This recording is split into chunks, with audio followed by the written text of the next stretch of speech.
దేవుని పరిశుద్ధమైన నామానికి మహిమ కలుగును గాక. నేటి వాక్య ధ్యానం కొరకు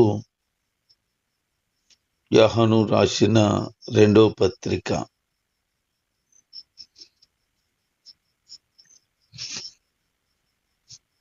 అపోస్తులుడైన యోహాను ఏర్పాటు చేయబడినటువంటి అమ్మగారికి, అనగా ఇది గ్రీకు పదంలో కిరియా అని అంటారు. ఆ రోజుల్లో స్త్రీలకు సహజంగా ఉండే పేరులో ఇదొక పేరు, కిరియా. యోహాను అందరికీ బాగా తెలిసిన ఒక విశ్వాసికి ఆమె పిల్లలకు ఈ ఉత్తరాన్ని రాస్తూ ఉన్నాడు. ఆమె పేరు కిరియా. ఈ విషయాన్ని గమనించగలరు. సత్యాన్ని ఎరిగి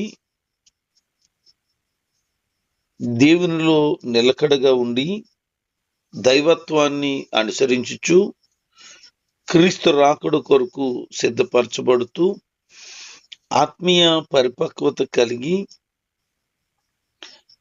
భక్తిలో ఎదుగుతున్న ఈ కుటుంబం ఇంకా ఎలా ఉండాలో అని తెలియచేయటానికి ఈ విషయాలు రాశాడు. ఈ పత్రిక బహుశా క్రీస్తు శకం 85-95 మధ్యలో రాయబడి ఉండవచ్చు. ఒక స్థానిక సంఘాన్ని ఉద్దేశించి అలంకారంగా మాట్లాడుతున్నారని కొందరు అభిప్రాయపడుతుంటారు. మరికొందరు ఉన్నత స్థానంలో ఉన్న ఒక క్రైస్తవురాల్ని ఉద్దేశించి రాశాడని, ఇలాగున పలు రకాలైనటువంటి అభిప్రాయాలు ఉన్నాయి. ఇందులో ముఖ్యంగా 2 విషయాలు మనకి తారసపడతాయి.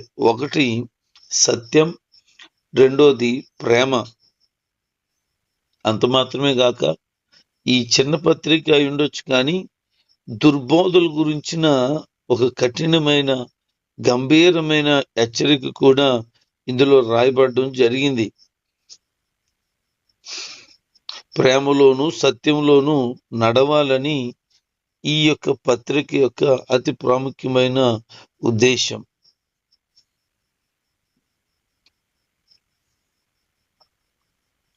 దేవుని యొక్క పిల్లలు ఎట్టి విధంగా ఆధ్యాత్మికంగా బ్రతకాలో, వారి యొక్క ఆత్మ సంబంధమైన జీవితాలను ప్రభువులో ఎలా స్థిరపరచుకోవాలో మాట్లాడుతూ, సత్యము ఎరిగిన వారు మనలో నిలిచి ఉన్న, మనతో ఎల్లప్పుడూ ఉండే ఆ సత్యమును బట్టి నిజంగా మిమ్మును ప్రేమిస్తూ ఉన్నాము, దేవునిలో ఉండి ఆయన వాక్యంలో జీవించుచు ఆత్మీయ జీవితాన్ని కట్టుకుంటున్న వారి విషయంలో క్రీస్తు ప్రేమను దైవజనుడైనటువంటి యోహాను కలిగి ఉన్నానని చెప్తూ ఉన్నాడు. చాలా మందికి దేవుని గురించిన నిజమైన ప్రేమ అర్థమవటం లేదు. ఈ యోహానుది మానవ సంబంధమైన ప్రేమ గురించి కాదు మాట్లాడుతున్న విషయం, దైవికమైనటువంటి ప్రేమ. అది అగాపే ప్రేమ. 1 కొరింథీయులకు రాసిన పత్రిక 13వ అధ్యాయము 1వ వచనం చూస్తే, మనుషుల భాషలతోనూ దేవదూతల భాషలతోనూ నేను మాట్లాడినా దేవుని ప్రేమ లేకపోతే గడగడ అనేటువంటి మ్రోగేటువంటి తాళంతో సమానం అని చెప్తూ, నాకు దైవికమైన ప్రేమ ఉంది, ఆ దైవికమైన ప్రేమతో మిమ్మల్ని ప్రేమిస్తున్నాను, మీరు ఎప్పుడు కూడా సత్యములో నిలిచి ఉంటే ఈ సందేశం మీకు అర్థమవుతుందని చెప్పడం ప్రారంభించాడు. దేవుడు తెలియచేసిన సత్యం అంటే విశ్వాసులకు ప్రీతి ఉంటుంది కాబట్టి వారి మధ్య ప్రేమ ఉంటుంది.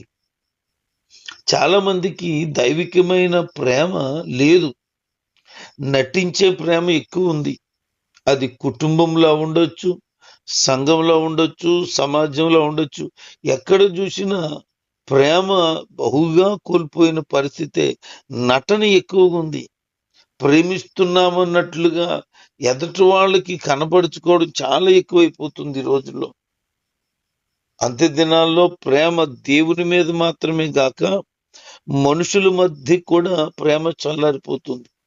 ఎంత దారుణంగా ఈ నేటి దినాల్లో ప్రేమలు ఉన్నాయనంటే, ఒకరిని ప్రేమిస్తున్నానని చెబుతూ కూడా ఇంకొకరిని కూడా ప్రేమించేయగలుగుతున్నారు. ప్రేమ ఒకరికి మాత్రమే పంచగలుగుతాం, ఒకరిని మాత్రమే ఆ ప్రేమకు పాత్రులుగా అందించగలుగుతాం. అది నిస్వార్థమైన నిజమైన ప్రేమ.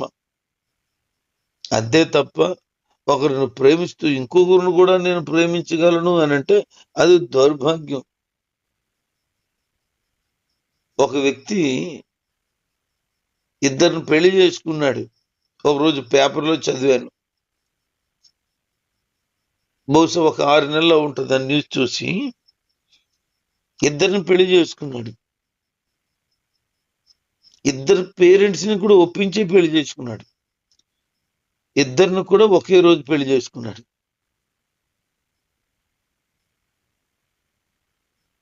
ఒకరినట ప్రేమించాడట. వాళ్ళలో ప్రేమలో ఉంటుండగా ఒక 3 సంవత్సరాల తర్వాత ఇంకొక ఆమె కనపడిందంట. ఆమెను కూడా ప్రేమించాడంట. పెళ్లి చేసుకోవాలనుకున్నప్పుడు ఎవరిని ఎక్కువ ప్రేమిస్తున్నానో అని లెక్కలు వేసుకుంటే ఇద్దరిని సమానంగా ప్రేమిస్తున్నాడంట అతను. ఆ న్యూస్ లో ఉన్న విషయం చెప్తున్నాను మీకు. ఇద్దరిని సమానంగా ప్రేమిస్తున్నాడట. ఇంకెవరిని వదులుకోలేక వాళ్ళ పేరెంట్స్ తోను వీళ్ళ పేరెంట్స్ తో మాట్లాడితే ఆ బుద్ధి తక్కువ పేరెంట్స్, సరేనాయన నీ ప్రేమకు మేము అడ్డు చెప్పలేము అని చెప్పి వాళ్ళు వీళ్ళు ఒప్పుకుంటే ఇద్దరు కలిసి ఒకే రోజు పెళ్లి చేసుకున్నాడు. విపరీతమైన ప్రేమ ఇది. అది ప్రేమ అంటారా, కామం అంటారు. ఆడికి పిచ్చి కోరికలేవో ఉండుంటాయి. ఆ కోరికలను బట్టి ఇలా ట్రాప్లో పెట్టి ఇలా ప్లాన్ చేశాడు. భార్యను ప్రేమించగలిగినోడు బయట దాన్ని ఎందుకు ప్రేమించగలుగుతాడు? పిల్లలను ప్రేమించేవాడు పరాయి వారి మీదకి ప్రేమ ఎందుకు వెళ్తుంది? దేవుణ్ణి ప్రేమించేవాడు ఇతరుని ఎలా ప్రేమించగలడు? నిస్వార్థమైనటువంటి ప్రేమ మనం కలిగి ఉండాలి. దేవుణ్ణి ప్రేమించగలిగితే మనుషులను అనగా కుటుంబాన్ని, తర్వాత దైవికమైన ప్రేమ వేరు, మానవ సంబంధమైన ప్రేమ వేరు. దేవుణ్ణి ప్రేమించగలిగితే ఆ దైవికమైన ప్రేమతో ఎవరినైనా ప్రేమించగలుగుతాం.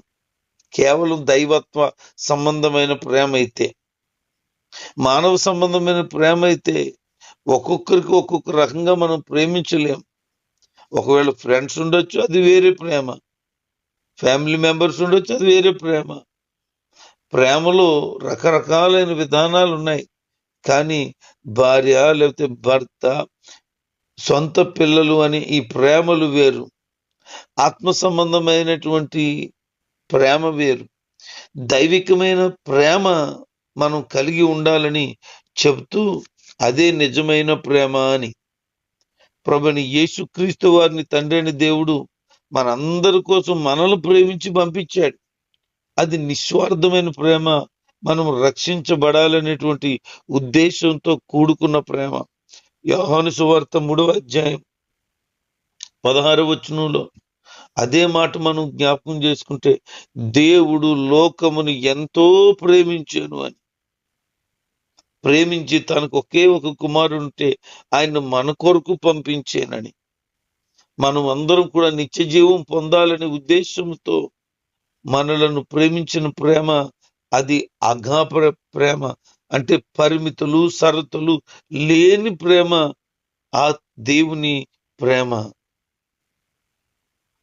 ఆ ప్రేమలో మనం సాగుతూ ఉంటుండగా యేసుక్రీస్తు నుంచి కృప, ఆయన కరుణ, ఆయన శాంతి, ఆయన సత్యం మనకి ఎప్పుడు కూడా ఆయన ప్రేమను బట్టి తోడుగా ఉంటాయట. యోహాను కేవలం ఏదో భక్తిపూర్వకమైనటువంటి మాటలు చెప్పటం లేదు. దేవుని కృప, కనికరం, శాంతి ఆయన నిజ విశ్వాసుల్లో ఉంటాయనడంలో అతనికి ఏ మాత్రం అనుమానం లేదు. అందుకని కీర్తన 23:6 మనం చదివితే, నా జీవితకాలం అంతా కూడా నేను నిన్ను వెంబడిస్తాను, నిత్యము నీ సన్నిధిలోనే నివసిస్తాను. ఎందుకనంటే ప్రభుని విడిచిపెట్టలేనంత అమూల్యమైనటువంటి ప్రేమ అది. దేవుని కృప అనేది దేవుని హృదయంలో నుంచి వెల్లడయ్యే ఒక ఊట లాంటిది. బయట ప్రవహించేటువంటి కృపే ఆయన కరుణ, దానికి ప్రతిఫలమే ఆయన అనుగ్రహించే నిత్య శాంతి. కనుక ఈ సంఘం అమ్మగారికి చెప్తున్న మాట, నేను ఒక పెద్దగా మాట్లాడుతున్నాను అని. ఆ దినాల్లో యేసుక్రీస్తు ప్రభు యొక్క శిష్యులను అందరూ పెద్దలుగా భావించేవాళ్ళు. ఎందుకనంటే యేసుక్రీస్తుతో పాటు వారు ఉన్నారు గనక. అంత మాత్రమే కాదు, ఆత్మీయంగా కూడా, వయసుపరంగా కూడా యోహాను గారికి అప్పుడు పెద్ద వయసే. అందుకని ఒక పెద్దగా మాట్లాడుతున్నానని చెప్పి వారి విశ్వాసాన్ని మరింత బలపరుస్తున్నాడు. ఈ మాటలు గ్రహించగలుగుతున్నారా? దేవుని ప్రేమలో నువ్వు అభివృద్ధి చెందగలుగుతున్నావా? ఆత్మ సంబంధంగా నీ జీవితాన్ని కట్టుకోగలుగుతున్నావా? ఈ వాక్యాన్ని బట్టి మన జీవితాలు కూడా ప్రభుకి దగ్గర అవ్వాలనేదే దేవుని ఉద్దేశం. ఆమె గురించి చెప్తూ, అమ్మా, నేను కొత్త ఆజ్ఞ మీకు రాసినట్లు కాదు, మొదటి నుంచి ఏదైతే ఆజ్ఞ ఉందో అదే మీకు చెప్తున్నాను, ఒకరినొకరు ప్రేమించాలి అని. వారి పిల్లలట కొద్దిమంది సత్యమును అనుసరించి నడుస్తున్నారట. అందుని బట్టి సంతోషిస్తున్నానన్నాడు. దేవుని వాక్యాన్ని వెంబడించి నడిచే వాళ్ళంటే ఒక ఆత్మీయ తండ్రికి ఎప్పుడు సంతోషమే, ఎప్పుడు సంతోషమే. మరి అలాంటి ఆత్మీయ స్థితికి ఎదగాలి అనేది కోరుకుంటున్నారు.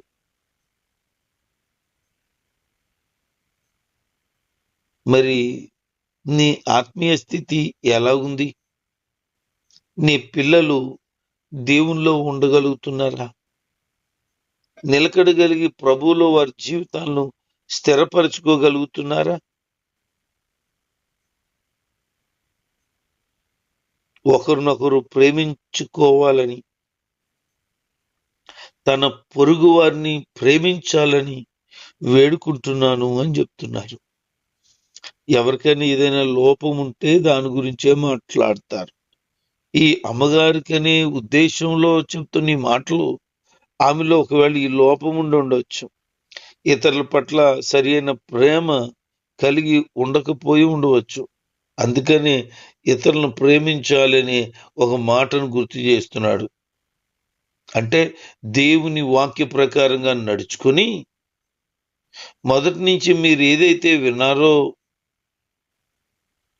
ఆ యొక్క దేవుని ప్రేమలో మీరు సాగండి అని చెప్తున్నాడు.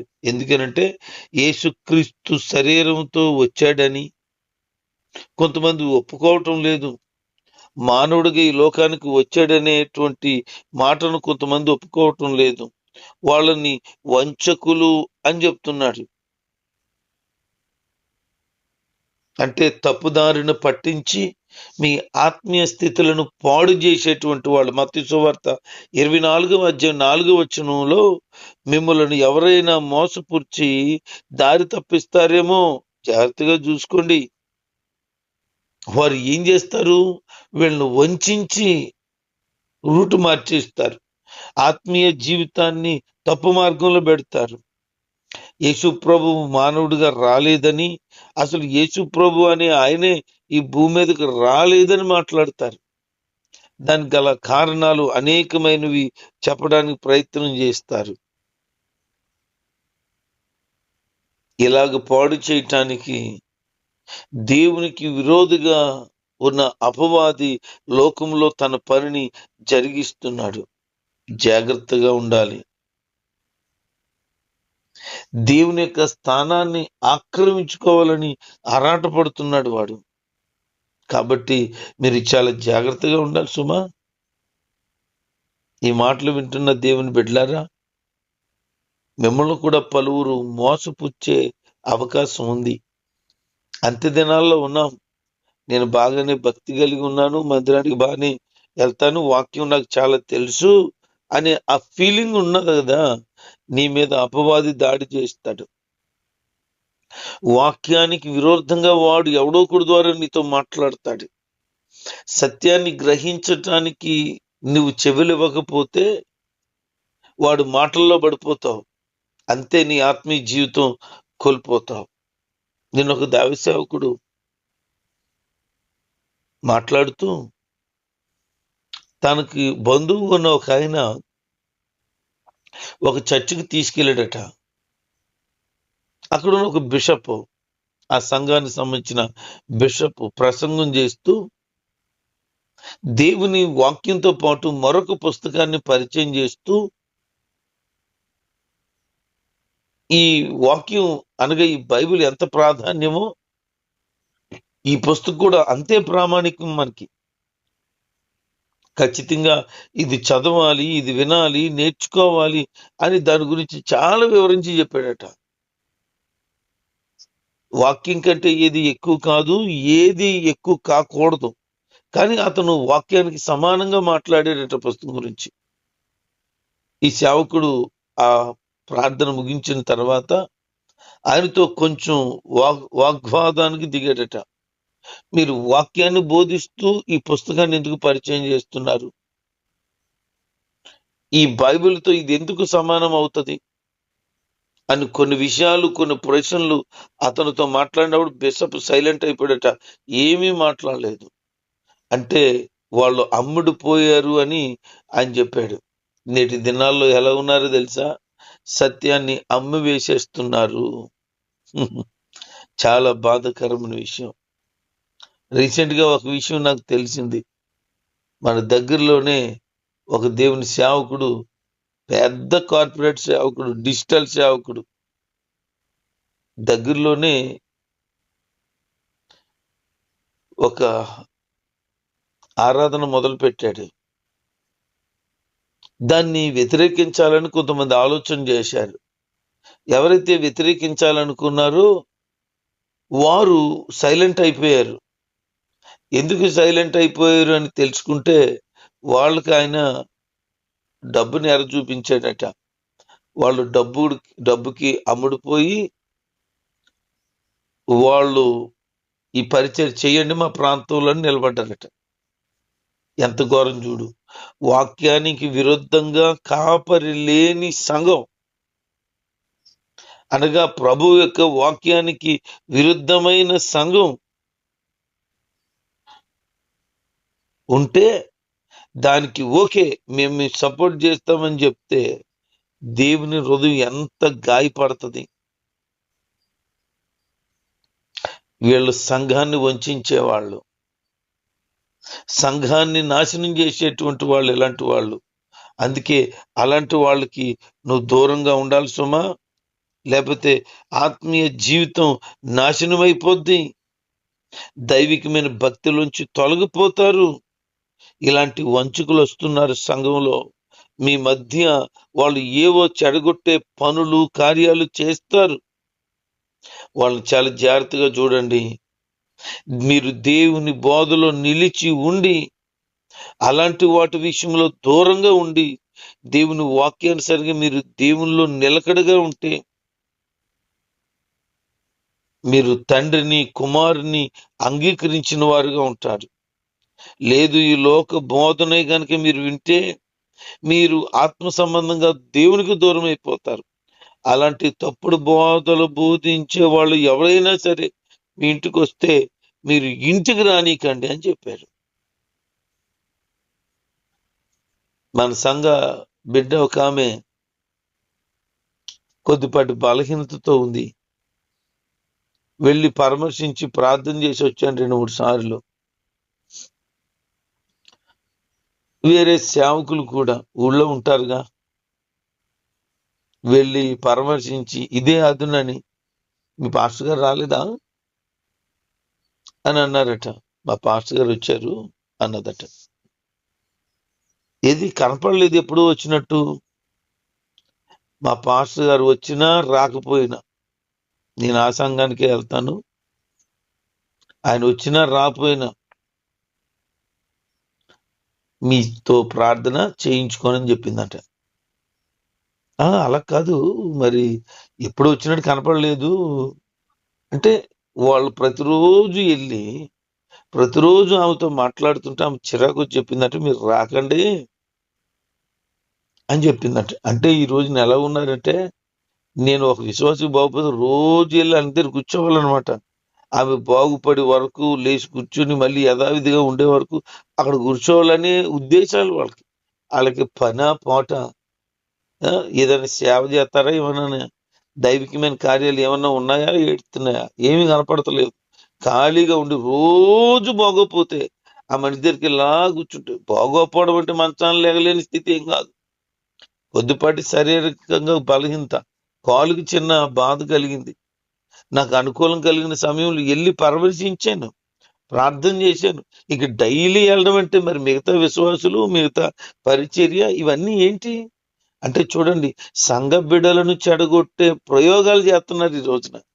వీళ్ళందరూ వంచకులు, దేవునికి అవమానకరంగా ఉండేవాళ్ళు. అలాంటి వాళ్ళు గట్ట వందనాలు కూడా చెప్పొద్దని చెప్తున్నాడు ఈయన. శుభమని చెప్పొద్దు, అంటే వందనాలని చెప్పొద్దు. అలా చెప్తే మీరు దుష్ట క్రియలలో పాలు భాగస్తులైపోతారు. ఇంకా చాలా విషయాలు చెప్పాలనుకుంటున్నాను, కానీ మీకు పేపర్ మీద రాయాలనే సమయం తీసుకోవాలని నాకు మనసు ఏమి లేదు. నేనే డైరెక్ట్గా మీ దగ్గరికి వస్తాను, అప్పుడు చెప్తానన్నాడు. ఎక్కడైతే పరిచర్య చేస్తున్నాడో అక్కడ ఈ అమ్మగారు అనగా క్రియ యొక్క సహోదరి కుటుంబం కూడా ఉంది. వారు మీకు వందనాలు చెప్తున్నారని వాళ్ళ సహోదరి కుటుంబం గురించి కూడా చివరిగా రాస్తున్నాడు. ప్రియ దేవుని జనాంగం, నేటి దినాన్ని మీ ఆత్మీయ స్థితి ఎలాగుందో ఒకసారి జాగ్రత్తగా పరీక్షించుకొని నీతిగా భక్తిగా బ్రతకండి. దేవునిలో ఉండండి, లోకాన్ని కోరకండి. లోక సంబంధమైన ప్రజలు చెప్పే ప్రలోభాలకి లొంగిపోకండి. దేవుని కొరకు ఎదురు చూడండి. యేసుప్రభువు వారు త్వరగా రాబోతున్నాడు. సత్యములో నిలిచి క్రీస్తులో ఉండి ముందుకు సాగుదాం. దేవుడి మాటలు దీవించుగాక. ఆమేన్.